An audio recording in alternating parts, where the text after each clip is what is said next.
මේ පොලිසිය ඔක්කොම කන්ටැක්ට් තියෙන කෙනෙක් මම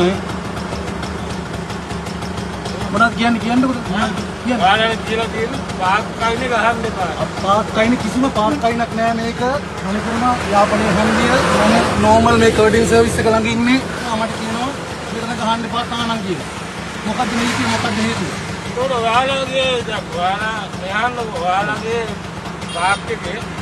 දැන් පිටියෙන් ඔයාලා මුදල් ගහන්න දිනනවා ඒක අප්සෝලි ගහන්න හරි මම ඉන්නේ මේ කර්ටින් සර්විස් එක ළඟ නේ යාපනයේ හන්දිය ඉතින් පාක් එක තියෙන්නේ මීටර 500ක් විතර නේ නෑ නෑ පාක් එකේ නෝතන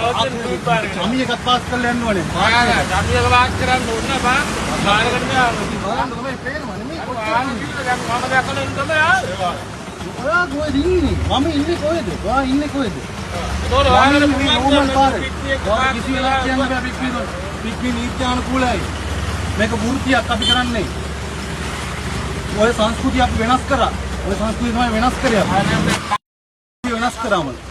අපි නීත්‍යානුකූලව දුවන්නේ ඔයාලට කිසිම දෙයක් කරන්න බෑ මට පොලිසියටම දානවා බලන්න